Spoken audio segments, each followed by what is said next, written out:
Welcome to Facts TV News, where everything is true. Woman shot to dead in Gregory Park. A young woman was shot to dead in Gregory Park, St. Catherine yesterday evening. The Police Commission's Corporate Communications Unit confirmed the murder, but had not identified the victim at the time of publication. The area has been plagued by an ongoing gang conflict, which has claimed several lives over the past year. 1 killed, 4 wounded in Rose Heights shooting spree. A man is now dead and 4 other people are in hospital after gunmen struck in Rose Heights, Montego Bay yesterday afternoon.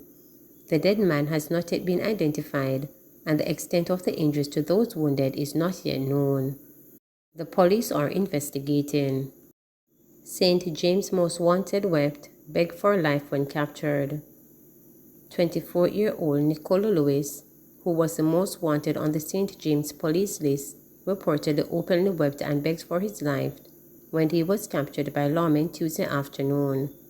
Lewis, who goes by the monikers Akilo and Kilo, is of a Bog Bunny, Lilliput, St. James address. He was being sought by the St. James police in connection with the August 2020 killing of Horatio Shakes in Lilliput. A senior cop in the St. James Police Division who labeled Lewis as a coward highlighted that he trembled with fear when he was cornered by the police team. He, Lewis, wept openly when captured by the police.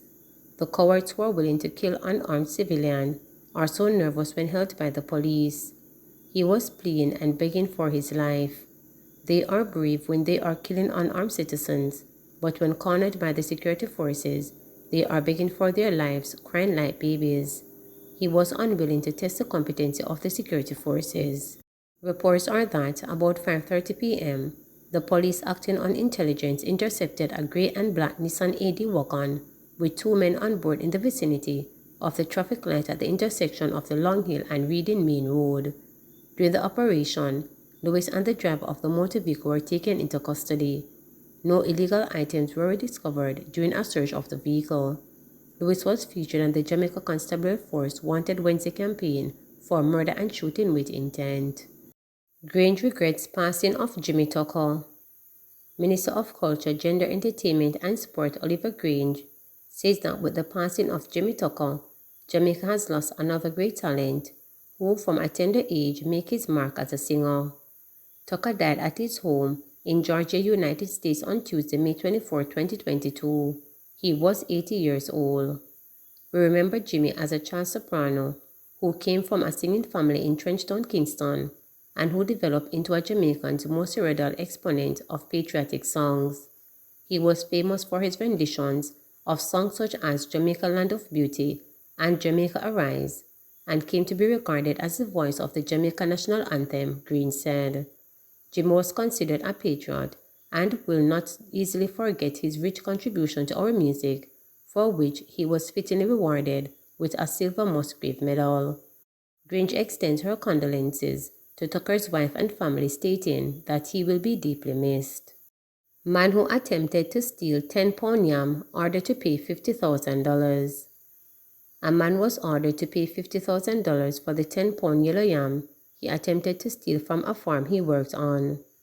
Appearing before the Kingston and St. Andrew Parish Court on Tuesday, Paul Edwards initially pleaded not guilty to the charge of murder larceny, but ultimately changed his plea after a lengthy discussion about the facts that led to his arrest on April 29.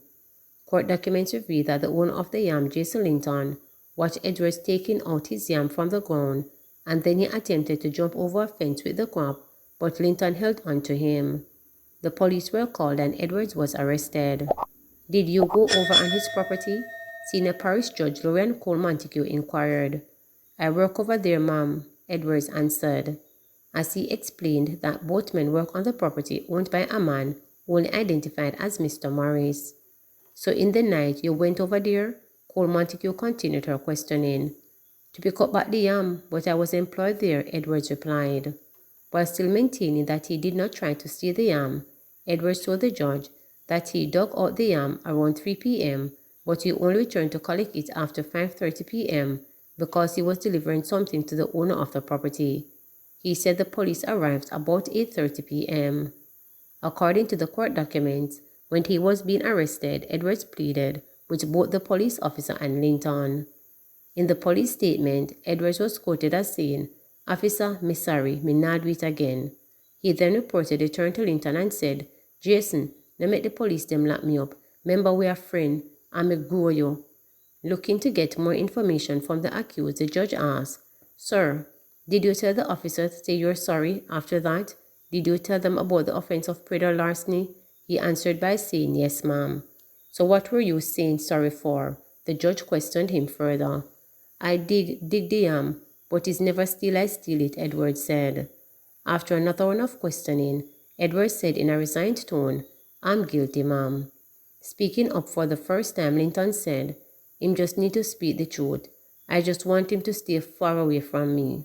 Telling the judge that he wants Edwards to pay him back for the 10 pounds of yam, Linton asked for $50,000. Edwards agreed and is to return to court on May 31st to pay the first $25,000. Conditions were included in his bail. Edwards was ordered to not interfere with Linton, to not visit Linton's farm, and a curfew order was made for 8:30 p.m. to 6 a.m. Operations at Jamaica Zoo lacking, says JSPCA. A multi-agency inspection has found non-compliance and areas of concern, including a need for staff training at Jamaica Zoo in St. Elizabeth, following last Friday's incident in which a zoo attendant's finger was bitten by a lion. The incident has sparked widespread debate as to the care of exotic creatures. Jamaica Society for the Prevention of Cruelty to Animals JSPCA Managing Director Pamela Lawson told reporters of her findings during the inspection of the zoo on Monday, which also included representatives from the National Environment and Planning Agency NEPA and the Veterinary Services Division. "It was interesting. We were there to make recommendations to put things in place so that not only are the animals safe in a better environment, but that the humans who have to interact with them, whether it be the workers or visitors, would not be at risk or jeopardy," she said. NEPA, in a statement on Monday, said the zoo is in possession of 2 environmental permits under the Natural Resources Conservation Authority Act. Lawson said staff training and animal welfare were among her areas of concern following the inspection. "We highlighted some of the situations that we saw there that are needed to be remedied, and we are putting together a document for them," she told reporters on Tuesday. NEPA themselves, who have oversight over the zoo, are going to be the ones to put most of the recommendations because the zoo are not compliant on a number of areas, she explained.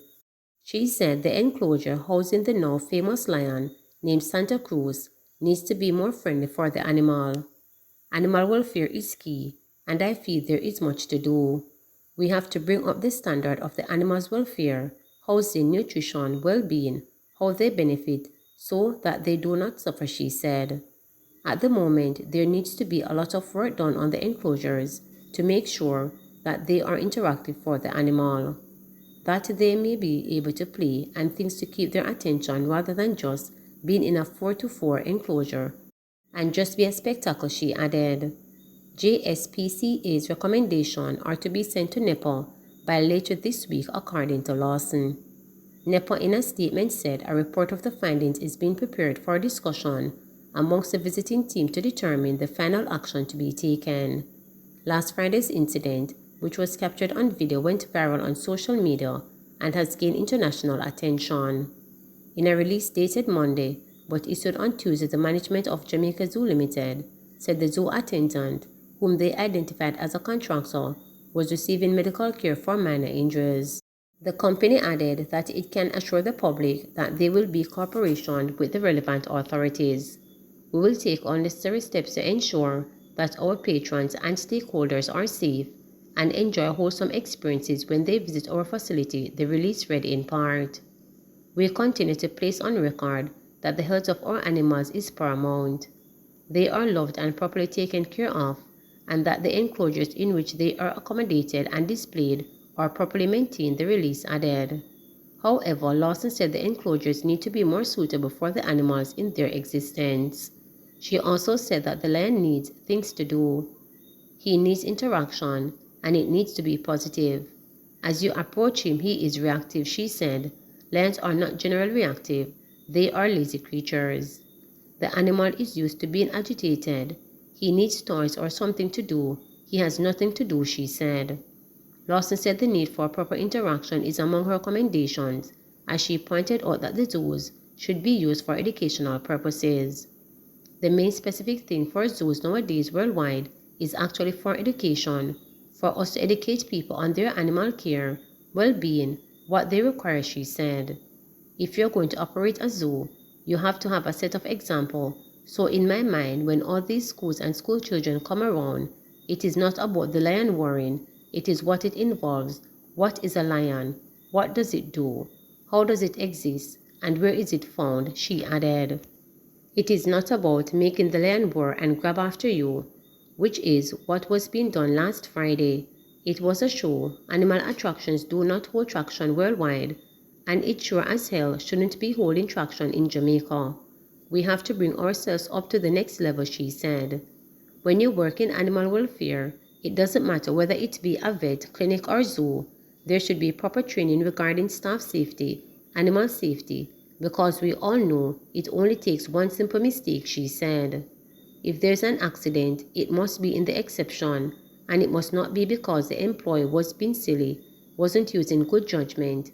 It must be because it was a genuine accident, she added. You do not put your hand near a lion's mouth, not while it is awake. He got off lightly. Not many people can say that after they have been attacked by a lion and fared so well, Larson noted. Please remember to subscribe, like, share, and click the notification bell for daily updates.